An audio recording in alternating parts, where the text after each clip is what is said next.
On a night in 2006, a medical student walked into a bar and was never seen again. Surveillance cameras captured every person who entered and exited that night, except for him. Nearly 2 decades later, investigators still have no more answers than they did the day he vanished. Brian Schaffer was a 27-year-old med student at Ohio State who disappeared on the night of April 1st, 2006 in Columbus, Ohio. He was smart, social, and seemed to have a lot going for him. He was studying to become a doctor, dating another med student named Alexis Wagoner, and planning a spring break trip to Florida with her. Some even think he was planning to propose. But behind the scenes, things weren't totally perfect. His mum had passed away from cancer just 3 weeks earlier. His friends and family said he was devastated, but not suicidal. He threw himself into his studies and was looking forward to the vacation.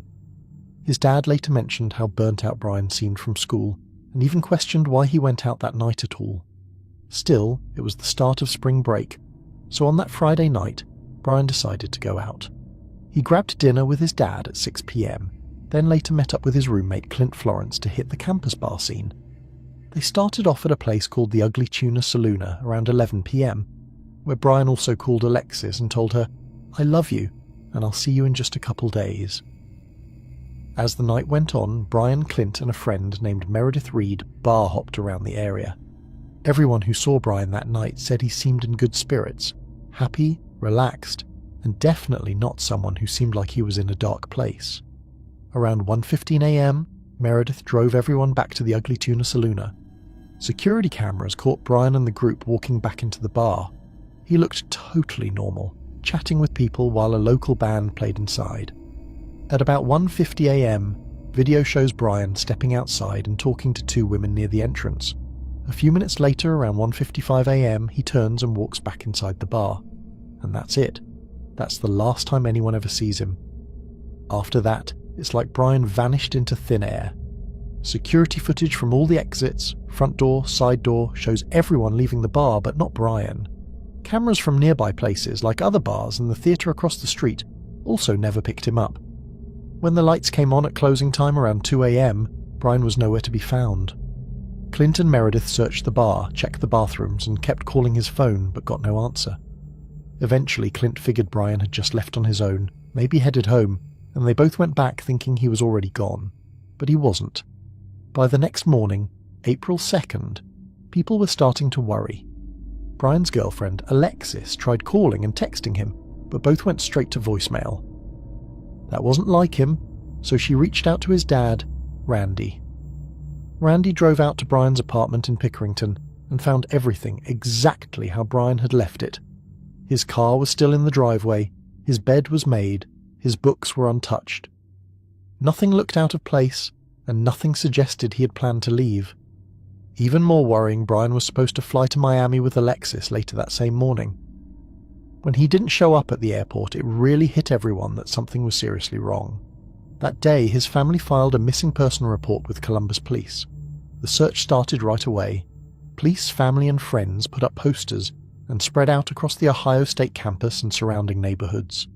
They searched the banks of the nearby Olentangy River, since there were rumors Brian might have somehow ended up in the water, and because a few other college-age men had drowned in local rivers in recent years.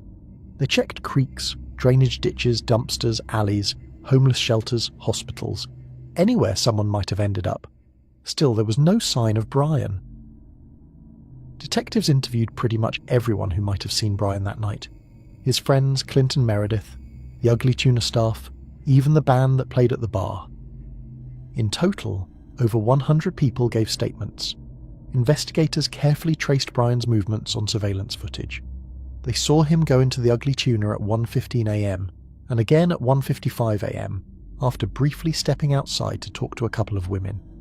But after that, nothing. He was never seen leaving. The weirdest part. The building was under renovation at the time, and while most exits were covered by cameras, there was one spot that wasn't, a service exit near a freight elevator. Some think maybe Brian left through there, either by accident or on purpose.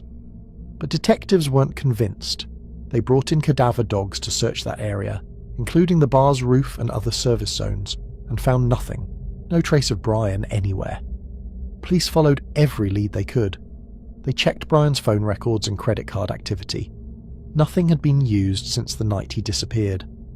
As tips started going viral online, investigators stayed cautious. One internet theory suggested that Brian might have been a victim of the so-called smiley face killer, but there was no evidence to support it. The smiley face killer idea is basically an urban legend that popped up in the early 2000s. It came from a few retired detectives who believed a group of serial killers was targeting college-aged men, guys who were athletic, smart, and well-liked, who later turned up drowned in rivers or lakes. The killers supposedly left smiley face graffiti near where the bodies were found.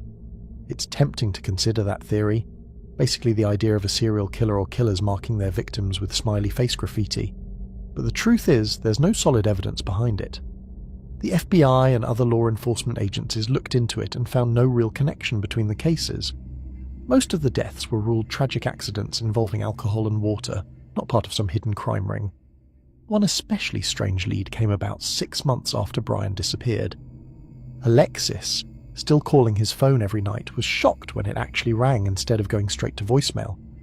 The phone company traced the signal to a cell tower in Hilliard, about 14 miles from Columbus. For a moment it felt like a breakthrough, but police later said it was probably just a technical glitch. Then in 2008, 2 years after Brian went missing, tragedy struck again. His father, Randy, died in a freak storm accident. Randy was in his yard in Baltimore, Ohio, clearing debris and doing cleanup work after the storm. While doing this, a branch or heavy object blew loose and struck him, killing him instantly. At the time of his death, Randy had remained one of the most committed people in the search for Brian. He frequently posted updates, helped organize search efforts, and maintained a memorial site. His obituary even included a message hoping for Brian's return. Not long after, someone left a message on Randy's online obituary claiming to be Brian, saying he was alive and living in the US Virgin Islands. It sounded hopeful, until police traced the post to a public computer in Ohio. Just another cruel hoax. Despite the dead ends, the case has never been closed. The Ohio Bureau of Criminal Investigation and Columbus PD have kept it open, and in 2021 they even released an age-progressed image showing what Brian might look like today. But to this day, Brian Schaffer has never been found. As for Brian's girlfriend, Alexis was absolutely heartbroken after he disappeared. They had been planning a spring break trip together, and a lot of people thought Brian was going to propose during that vacation. In the months that followed, she stayed really involved in the search, kept in touch with his family, and even called his phone every night just hoping for some kind of miracle. But as time went on and no real answers came, Alexis slowly stepped away from the spotlight and decided to move forward with her life. She eventually got married and had kids, starting a whole new chapter.